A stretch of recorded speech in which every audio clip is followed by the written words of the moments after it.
Journey into the unknown. Over 50 Grecian men dared to embark on a journey full of danger. Their destination, a remote country on the Black Sea. There, Prince Jason shall capture the Golden Fleece and bring it home. A legend which tells the story of acquiring the sought-after precious metal 3,500 years ago. Today in Georgia, archaeologists discover the oldest gold mine known to man. Analyses reveal the legend of the Argonauts is based on historical facts.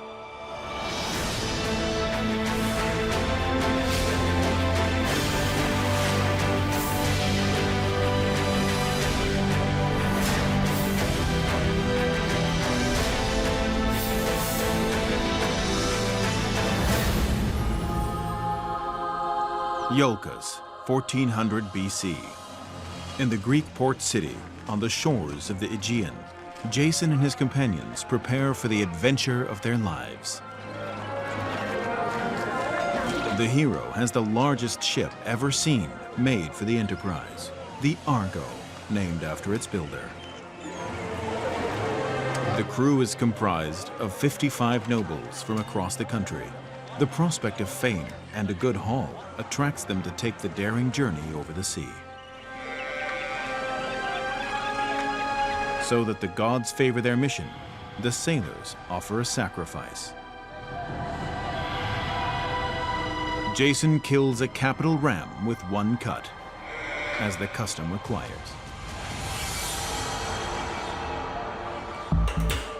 In the Herzog August Library in Wolfenbüttel, there is a copy of the legendary story. There are only 5 copies in the world. They date back to the missing manuscript of the Greek poet Apollonius.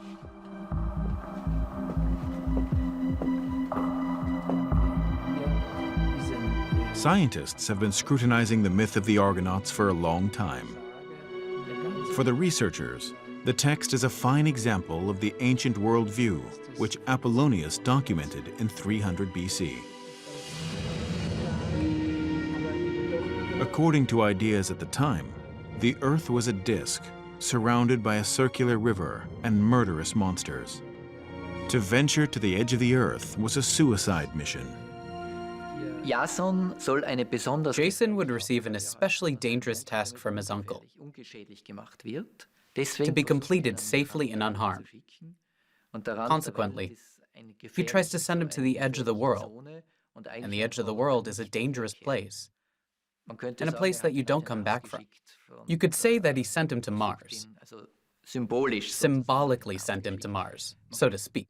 It is known that nobody comes back from there. But you can picture it in the story. It is known that nobody comes back from there.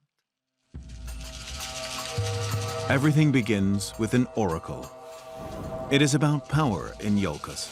A priest conveys the warning words of the seer. The holy woman knows about the ruler's fate. King Peleus must fear for the throne which he snatched from his brother a long time ago. Jason, the rightful heir, has suddenly appeared to overthrow him. The only consolation, the old man can recognize the stranger, according to the promise. The mother of the gods, Hera, intervenes in the form of an old woman. She asks Jason to help her get a sow across the river. The young Greek loses a shoe whilst doing it. With the supposed misfortune of the prince, the oracle's prophecy shall be fulfilled, because the regent of Iolkos was told to beware of a man with one shoe. When Jason appears before his uncle, the monarch immediately sees who is before him. Determined, Peleus uses a bit of cunning. He promises his nephew the throne if he brings back home the Golden Fleece from the end of the world. A journey with no return, as the old man believes. Apollonius praises Peleus's home city as a prospering metropolis. The port was in a prime strategic position in the middle of Greece and benefited from long-distance trade around the Mediterranean. Today, the legendary place is called Volos.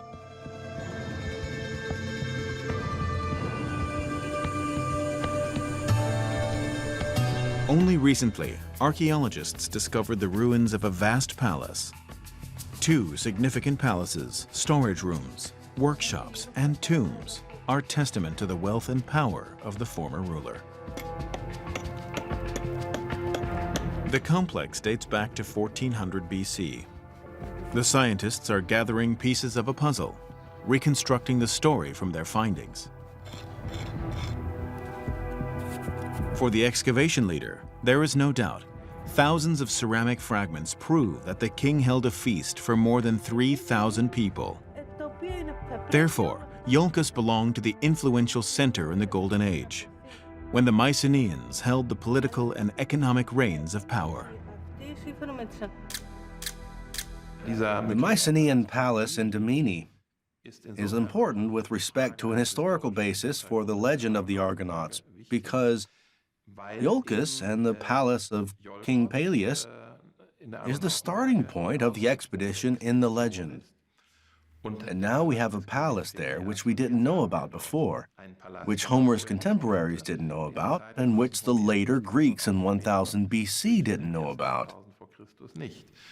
For me, that is an argument that can put some history behind the legend of the Argonauts.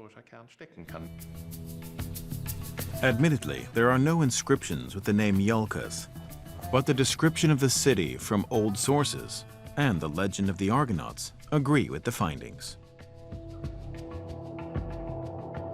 Also, there are strongly fortified boulevards, which led directly from the palace down to the port. No one from the surrounding houses could see or access the entrance. This made it a perfect sluice to control the entry and exit of people and goods. The old port has long since silted up. However, in the Mycenaean period, the site was next to the sea.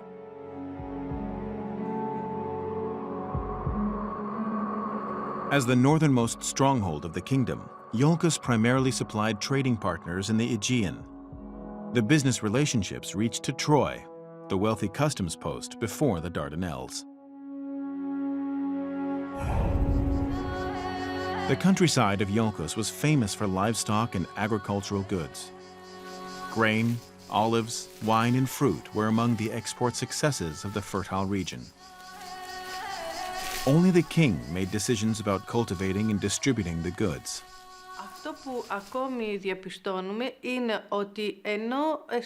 We have determined that the city's economy was mainly supported by the production of agricultural goods.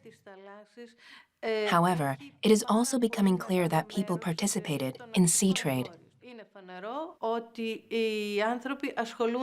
Ship illustrations on jugs make it clear they were seafarers. Moreover, the findings from the settlement prove that they regularly imported goods from far away. This means that the inhabitants were in constant contact with the cities in the Aegean and even in the entire world that was known at the time.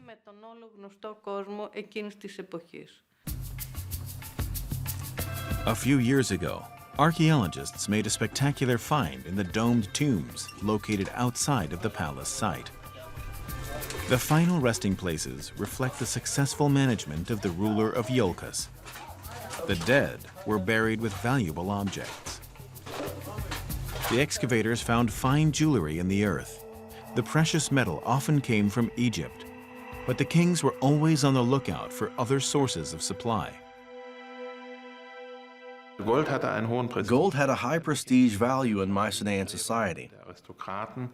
Gold has been found in the tombs of aristocrats, and also sometimes in palaces. There was gold jewelry. Weapons and ceremonial weapons were decorated with gold, and the aristocracy's requirement for gold was certainly large. Gold doesn't appear in great quantities in Greece, so it would have definitely had to have been imported, and that may have been a background to the legend of the Argonauts, because Colchis is known for its wealth of gold. The Greek historian Strabon already suspected that the Mycenaean search for rich gold mines was the guiding force behind the Argonauts' journey. Therefore, they sent brave men on expeditions to the Black Sea. Colchis lay on distant shores. News of its mineral wealth stirred the appetite of the regents.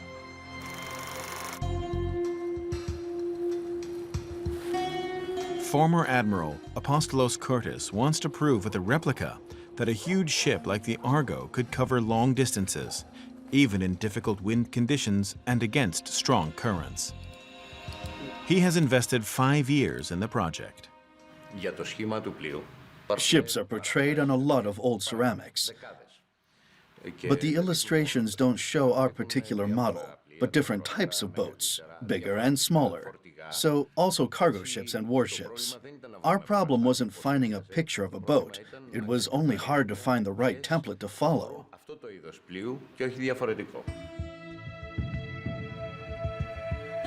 Using the information from Apollonius and numerous drawings, the former admiral is gradually developing an exact representation of how the Argo of the Bronze Age must have looked.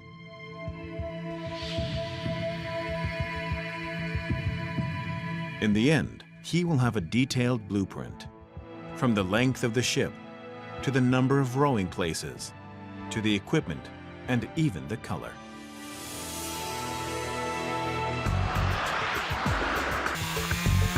Experimental archaeologists fell the wood not far from Iolkos.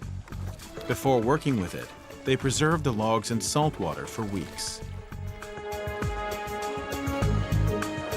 Flexible pine for the hull, ash for the naval ramp, and beech for the keel, materials that would be commonly used in shipbuilding in 1400 BC. The men get to work with simple tools. They base their work on the knowledge of the Mycenaean builders. Not a single metal nail is used in the construction of the ship. As at the time, a zip made of wooden dowels holds the planks together. In total, there are 2,000 pins in the hull of Argo II. On September 17, 2007, the proud oar-powered boat is finally launched. Following the route of the Argonauts is no longer in the way of the experiment.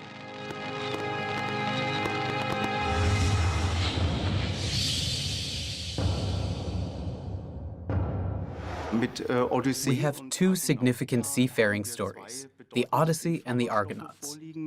One may wonder why the Greeks draw on such stories. There are various reasons for that, of course. On the one hand, the Greeks are a seafaring people who set out on far-reaching expeditions very early. On the other hand, seafaring stories are well suited to recounting a whole range of adventures, because you can connect one post to another and be taken to distant lands on which all kinds of exciting things can be projected.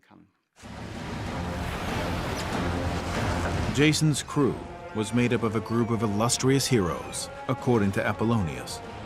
The leader's companions included Hercules, Orpheus, Castor, and Pollux. But who was actually on board instead of these mythical figures is a mystery. However, each man on the crew would have had to have shown special abilities to safely navigate the ship and to overcome the dangers at hand. Jason's best friend enjoyed a prominent position at sea. Argonauts assumed the responsible position of helmsman. The young noble came from Miletus, a city in Asia Minor.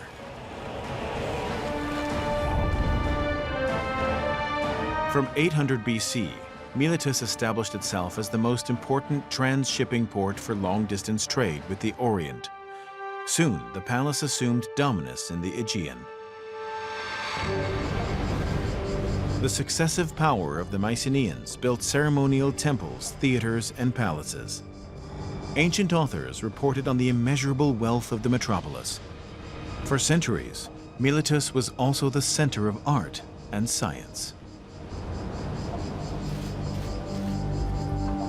Since 1989, the Bochum professor Volkmar von Grave had been researching the temple complex of the ruined site.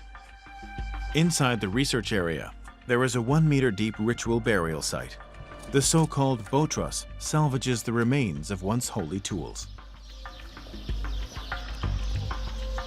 The remains reveal the origin of the items to the researchers.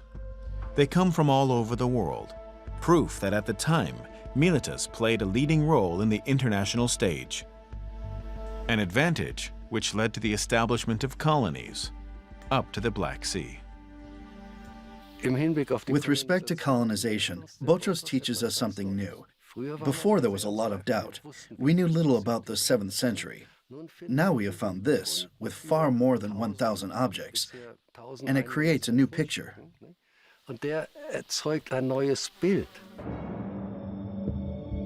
Like pearls on a string, there was one settlement after another, 80 around the Black Sea alone. The center got slaves, fish, and grain, but primarily iron ore and gold from the markets that had opened up. Miletus pushes forward, expanding the superlative. The chosen men have to leave their wives behind. Far from home, they shall start another family. Farmers, craftsmen, bookkeepers, mercenaries, and academics receive money, provisions, and ships to go into the unknown. Many thousands of volunteers follow the regent's call in the hope of fat profits. The unprecedented transfer of mind and capital raises the economic boom to unimagined levels. Herodotus, the father of history, describes the other side of the coin. Because the rulers prefer goods from the colonies and spurn the domestic products.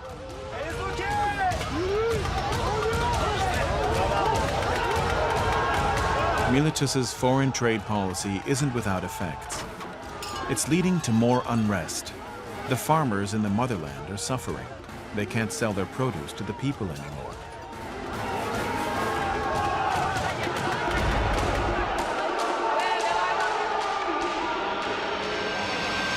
The tyrants give the insurgents a short trial.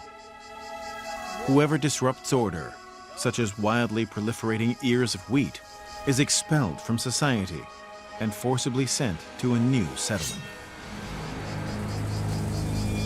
The legend of the Argonauts points out that strongholds had been built on the Black Sea long before Miletus. I imagine there was previous knowledge which reaches back to the Mycenaean period. Other Mycenaean sea routes were then taken by the Greeks in the 8th or 7th century, sometimes with the same strongholds. It must have been a recollection.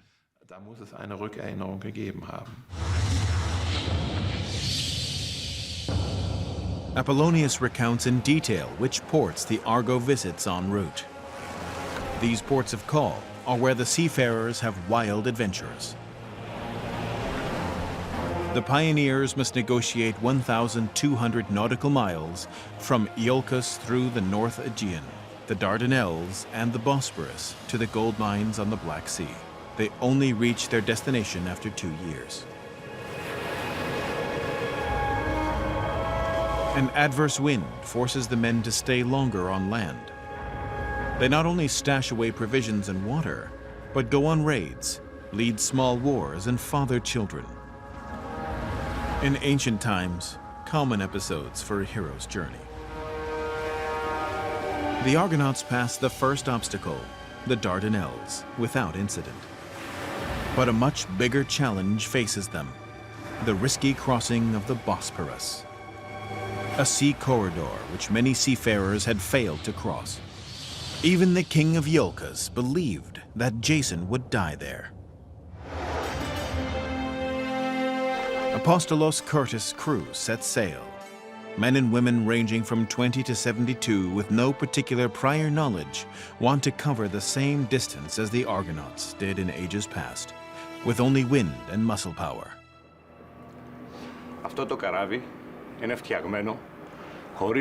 The Argo was a ship with 50 rowing places. The size of the replica is based on the requirements of the human body. If we had built it smaller, 50 men couldn't have rowed efficiently.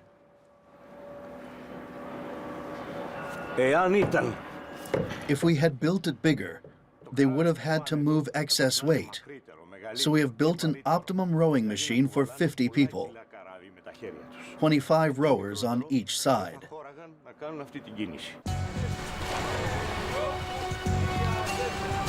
The crew were at the oars for up to 15 hours. In favorable weather, the Argo II covers from 30 to 50 nautical miles at a speed of 8 knots, barely 15 kilometers an hour, a speed which Jason's people could have also reached.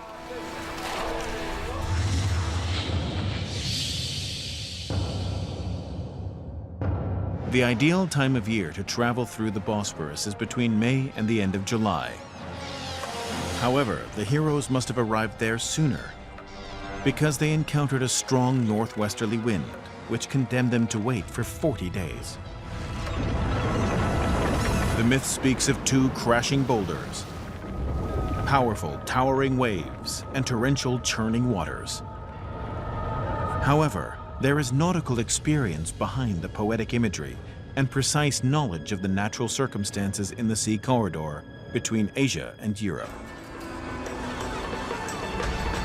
The 31-kilometer water corridor still takes its toll today.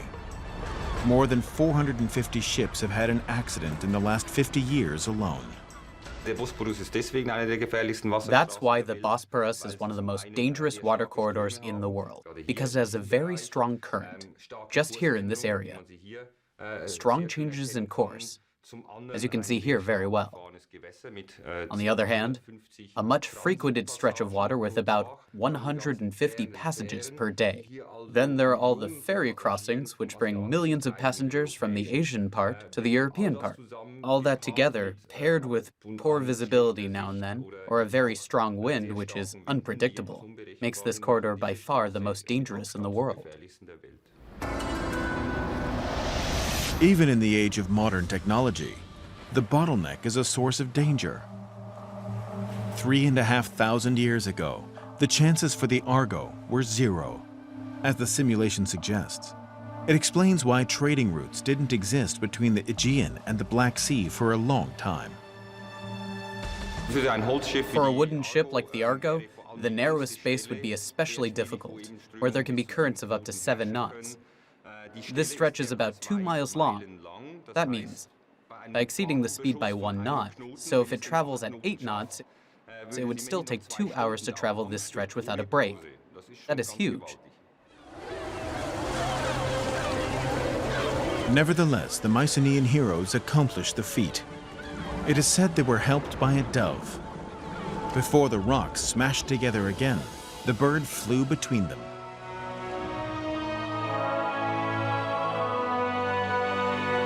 The clever animal signaled to the crew of the Argo that the weather pattern had changed, and therefore so had the current. This was a relief for the Argonauts.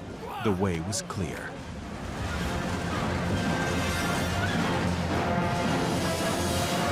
Normally, the water flows from north to south through the bottleneck, supported by the prevailing wind direction over the Black Sea. It is only reversed during a small window of time in the early summer.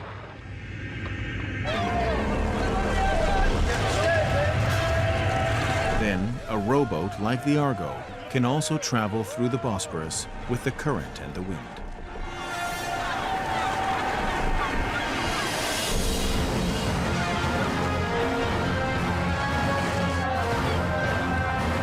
Apollonius attributes the achievement to the protective goddess Athena. She gave Jason's ship a saving push. Realistically, the early explorers probably spent months at observation posts, studying the change in flow directions. At the right time, they seized the moment.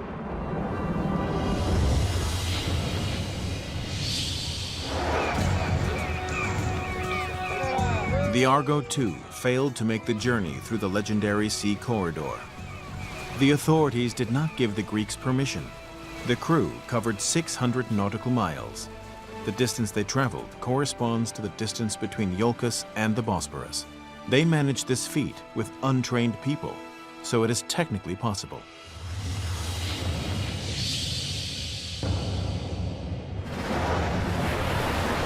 Modern-day scientists doubt that a man named Jason actually conquered the Bosphorus. They think that the Greek hero embodies adventurers and explorers from the Bronze Age, unknown men who undertook successful expeditions in far-off lands. With only the gods on their side, the celestial beings legitimize the journey of the adventurers, regardless of what the heroes are up to.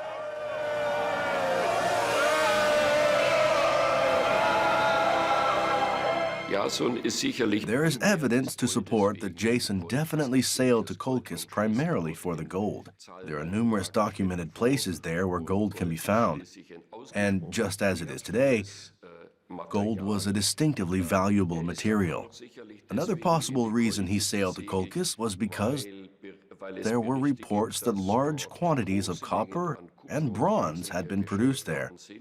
And also, at that time, the first iron had been produced on the east coast of the Black Sea. Potentially, that was also an incentive for a transfer of technology.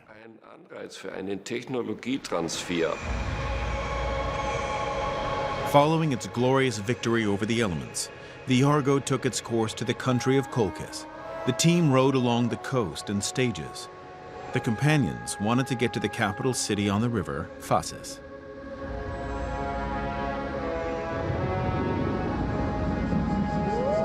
Jason knew that his life and those of his comrades once again hung in the balance.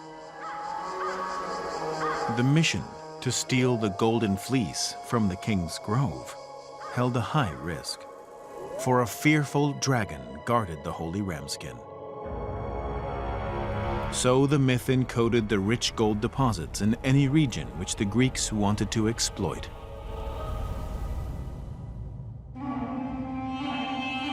There, where the Argonauts once anchored, lies the modern port city of Poti. In ancient times, the place was a hub for ores, silk, and spices. Now, oil is primarily handled there. Georgian archaeologist Rezo Papuashvili has been looking for the remains of Phasis Palace for decades. He constantly travels upriver from the estuary. In the Bronze Age, people thought that the palace on the waterway was the last post before the end of the world. The archaeologist hasn't succeeded yet. There is not enough money for a large-scale campaign.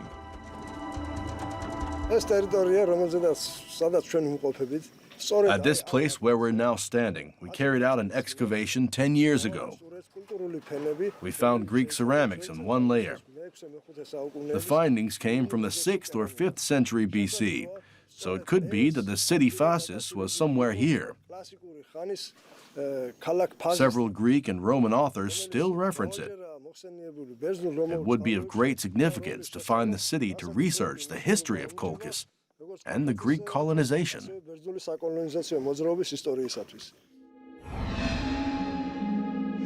The excavated ceramic objects mainly served as transport containers for olives, grains, and wine. Earthenware was mass-produced to ship the important export items to the Mediterranean.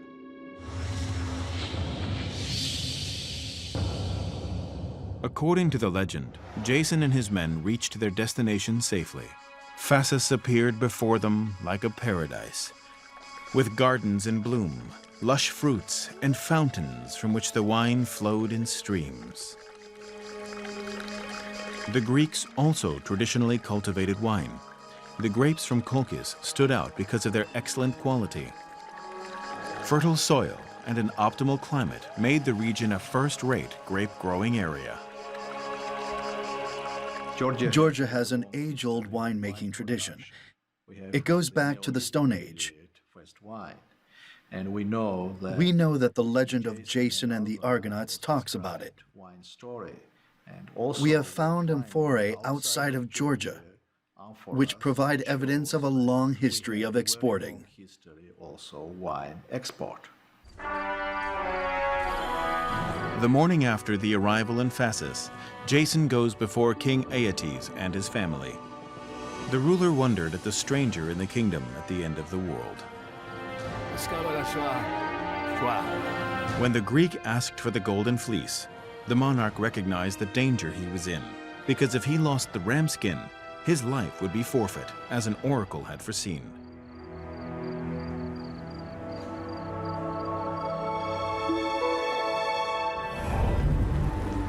The high-security wing of the National Museum in Tbilisi. Here, modern-day guards protect the largest haul of Georgian gold.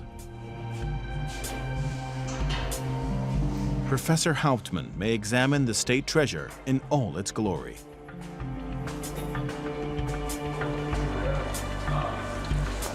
The metallurgist wants to determine whether the material comes from the old mines of Colchis. Archaeologists found more than 6,500 valuables from rulers' tombs of different eras. Gold has forever been a symbol of the gods. With the kings of Colchis, there were pieces of jewelry with rams on them, the holy animal of Zeus. The reason, proof of Greek influence in the Black Sea.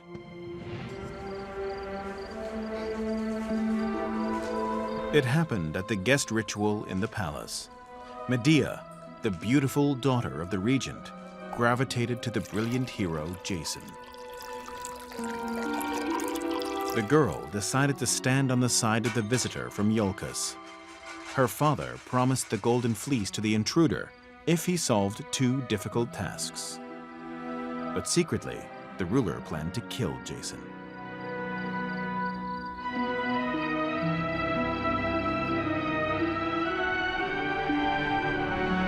The Argonaut bravely overcame the superhuman tests, thanks to Medea's witchcraft. The love-struck woman laid her cards on the table. If the Greek took her to be his wife, she would help him to steal the valuable skin. If one bases Greek expectations on the behavior of a young girl or young woman, Medea is everything that a Greek father would not accept. Greek girls, as you know, never left the house alone. Medea even breaks away from her parents. There is one version of the story that provides us with the idea that young Medea doesn't actually care all that much about her parents or familial traditions. According to traditional Greek ideas and cultural norms, that is simply scandalous.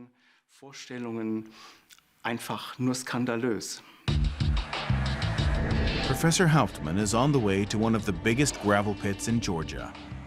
There is still a gold rush atmosphere in the country.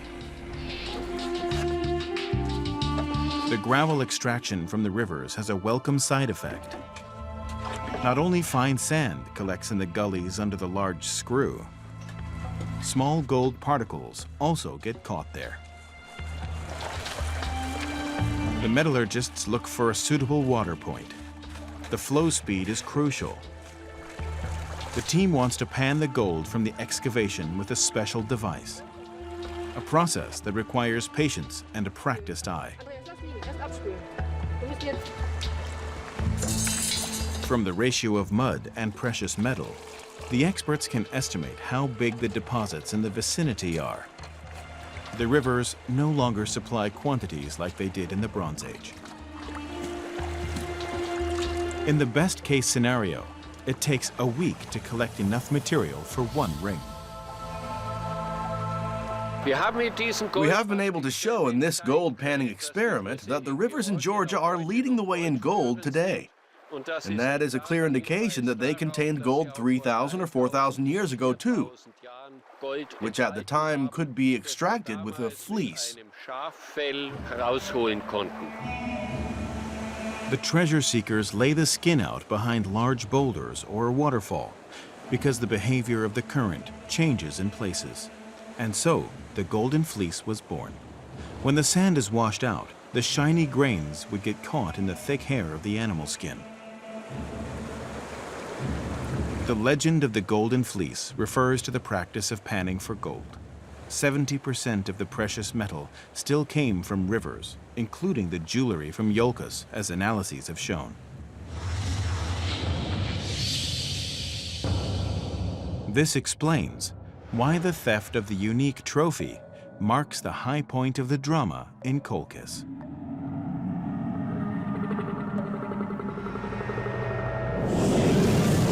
At night, Medea and Jason snuck into the holy place. The young woman must once again prove her magical powers. The unsleeping dragon guarded the forbidden place around the clock. With a sweet song, the king's daughter called the gods of sleep to lull the monster to sleep. When the monster's limbs sank to the ground, Medea blew a strong potion into its eyes. What the Greek poet praised as a heroic act is in truth an act of sacrilege. Jason takes Colchis' most valuable commodity, gold.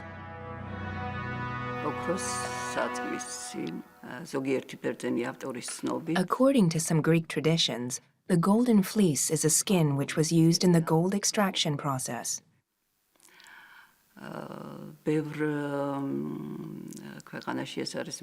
In some countries, the Golden Fleece is a general symbol of power and wealth.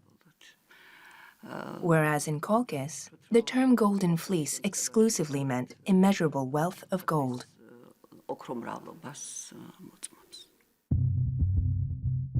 In 2004, in eastern Georgia, on the outskirts of the ancient Colchis, the metallurgists made a sensational discovery. What began with a few simple stone hammers led the team from Tbilisi and Bochum to the oldest gold mine in the world.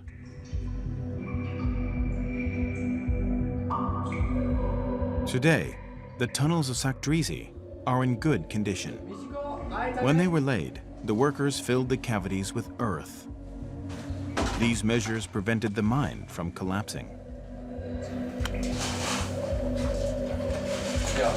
When inspecting the individual shafts, the experts came across a large vein which reaches to a depth of about 27 meters. To penetrate to the level means clearing vast amounts of rubble out of the way.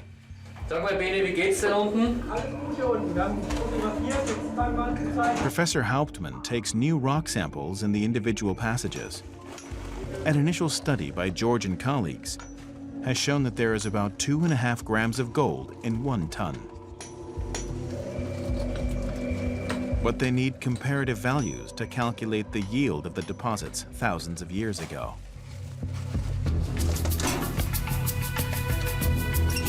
For 5 years, the mining metallurgists have been digging channels from top to bottom. The method hasn't changed since the Bronze Age. People followed the course of the gold veins. That's why the site looks like a Swiss cheese. Openings wherever you look. The most difficult part of the campaign is finding the connection to the deepest section of the main vein. Several attempts have already ended nowhere. But this time, the researchers seem to be on the right path. They discover wood charcoal that is 5,000 years old. From then on, the slogan is, advance from 2 sides, despite the risk of collapse. A short time later, the men retrieve a so-called hammer stone. The find indicates the typical deformation. Ancient miners hammered the ore in the rock using this simple handheld tool. Both teams are getting closer to each other. Then, at last, the helpers can release the cover. According to belief, it sealed the underworld, the place where the angry gods lived. The opening was made. The oldest gold vein in Saktrizi is open. 30 meters deep, it leads to the belly of the earth. The honor of the ascent goes to the youngest of the troop.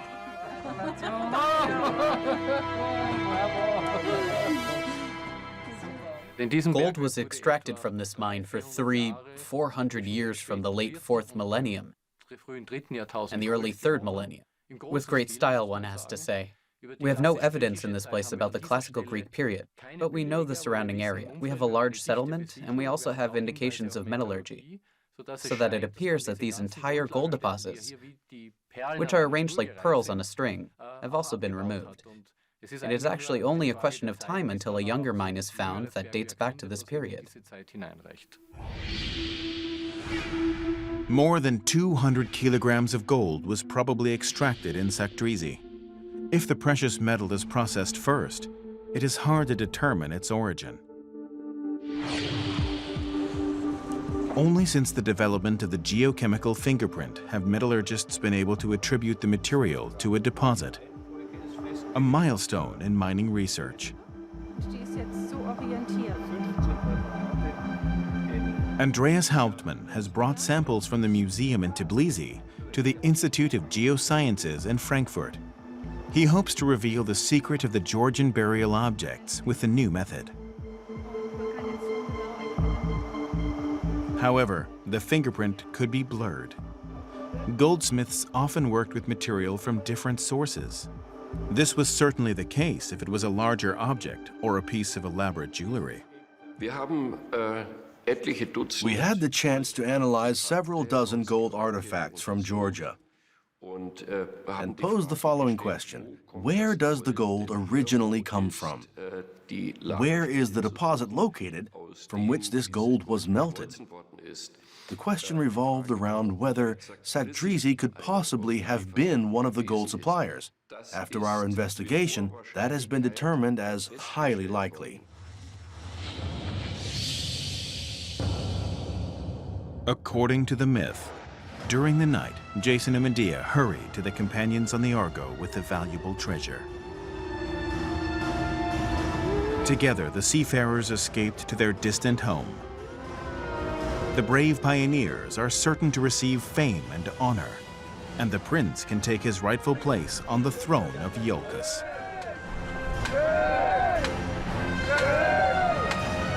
The legend of the Argonauts is more than a legend. It is humanity's first travelogue, a report on the progress of shipbuilding, the sailing abilities of the early seafarers, and the hunt for natural resources in the Black Sea. The foray into sources of gold marked the start of Greece's expansion policy and triggered an economic boom which continued for centuries.